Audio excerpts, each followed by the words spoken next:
Thoth did not arrive on a spaceship. That claim has an author, a year, and an address, and none of them are ancient Egypt. What you believe is ancient testimony is a 19th-century manuscript. The alien god story you've heard is younger than your grandparents. That changes everything.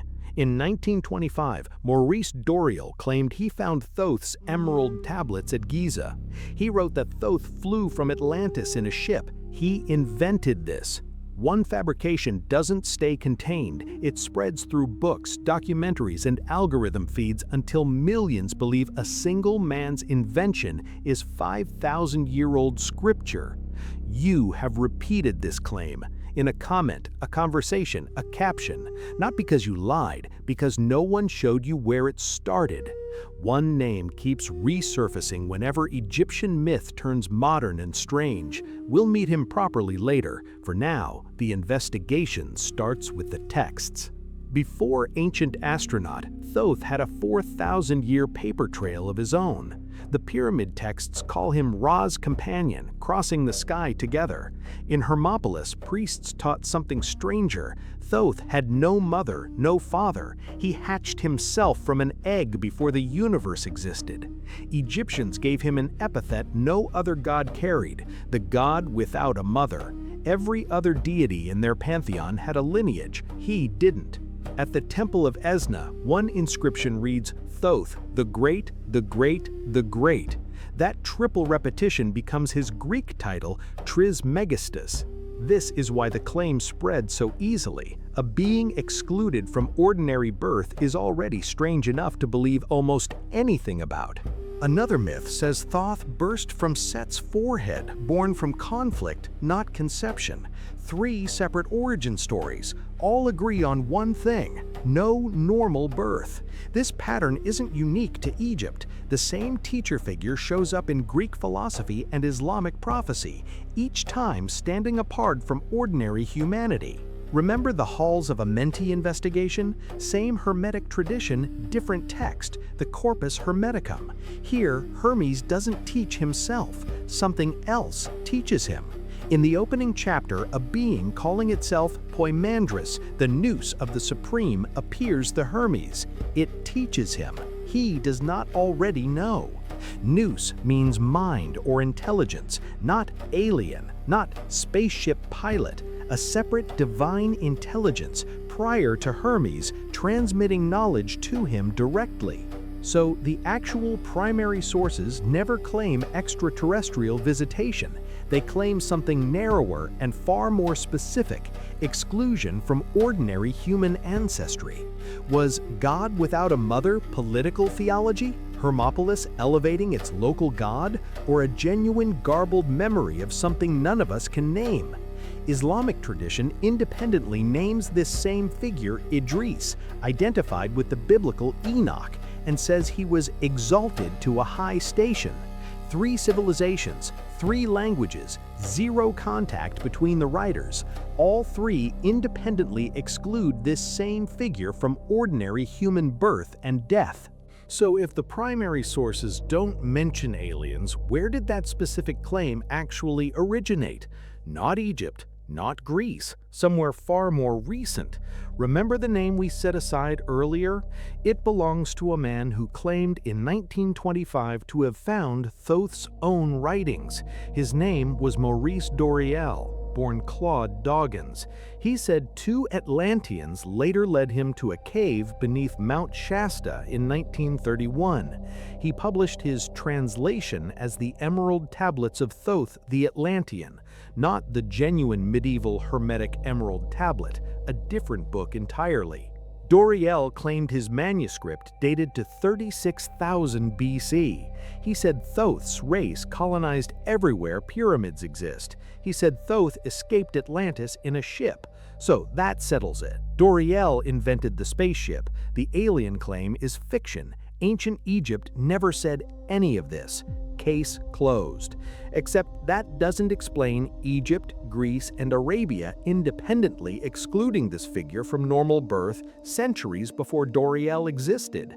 That part isn't fiction. Two separate mysteries got merged into one, a 1925 fabrication and a multi-thousand-year-old pattern. They are not the same investigation. If you only debunk the fabrication, you miss the real question. If you only chase the ancient pattern, you fall for the fabrication. Here is what you have to release. Ancient does not mean credible, and fabricated does not mean meaningless. Both labels can be true at once. That name from the re-hook, Maurice Doreal, is also the exact source behind this channel's Halls of Amenti investigation. Same man, same method. One 20th century occultist working alone manufactured both the underground Halls of Amenti chamber and the interplanetary Atlantean version of Thoth. One man, two myths. The fabricator you've already trusted on this channel once is the same one whose Atlantean Thoth convinced a century of seekers he was extraterrestrial. Remember the value clip? 1925, Giza, invention. That single fact is the thread connecting both of this channel's alien Egypt mysteries to one author. The alien Thoth is a 100-year-old invention. The motherless Thoth is a 4,000-year-old pattern. One mystery is solved, the other one isn't. If the real mystery was never extraterrestrial visitation, what was it? Why did three unconnected civilizations need a teacher excluded from ordinary humanity? Knowledge needs a source people trust completely. Make that source human and it can be doubted, challenged, replaced. Make it non-human and it can't. That's not a flaw in the myth-making, that's the function of the myth-making. Writing, law, and medicine all needed an unimpeachable origin point. Every civilization that ever advanced did it the same way, by inventing a source too perfect to argue with, then arguing with everything else. You do the same thing every time you call something everyone knows this is true. You're manufacturing your own unimpeachable source. The fix isn't cynicism. It isn't believing nothing. It's asking one specific question before repeating any claim that sounds ancient. Here's the question: who said this first and when? Type that into a search bar before you repeat any claim about ancient wisdom. If the earliest citation is a named 20th century author rather than an excavated text, you found a Doreal, not a discovery.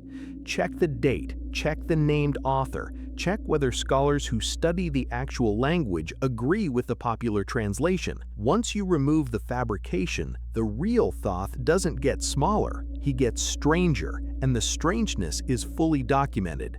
No spaceship required to find Thoth strange. Three unconnected civilizations already agreed he didn't follow the normal rules of birth or death. Is the Idris Hermes identification a genuine memory carried across migrating cultures, or convenient theology stitching unrelated traditions into one prestigious lineage? Can discernment like this actually be lived day to day, or only understood after the fact, once the damage of belief is done? The habit that protects you from every future Doreal. Trace the claim to its earliest named source before you let it shape your worldview. This single habit would have caught Doreal in 1925, caught Sitchin in 1976, and will catch whatever comes next. The pyramid texts have survived over 4,000 years without anyone needing to invent a spaceship to explain why they matter. The ibis became Thoth's symbol because its curved beak echoed the crescent moon. Observation, not invention. The real wonder was always available. Hermetic assent isn't here to hand you certainty, it's here to hand you the method that finds certainty's actual edges. Doreal needed you to skip the question, who said this first? Every fabrication in every tradition depends on that same skipped step. Skip that question and a 100-year-old story about spaceships becomes indistinguishable from a 4,000-year-old record of genuine wonder. Thoth never needed to be an alien to be extraordinary. He needed only to be the one thing no civilization could explain. If one occultist fabricated this much of ancient Egypt in 1925, this channel's other investigations deserve the exact same scrutiny. The investigation doesn't end with an answer about aliens. It ends with a method you now carry into the next myth. You now know exactly where the alien Thoth came from, and exactly why the real Thoth still matters more. But there's a second emerald tablet entirely, the genuine one, and it's never been properly investigated on this channel. What it actually says has nothing to do with Atlantis and nothing to do with spaceships. What it says is far stranger. Now you know the interdimensional origins of the Scribe entity, but you are completely missing the actual reality-bending instructions he left for us. Click the video on the screen to unlock the secrets of the Emerald Tablets.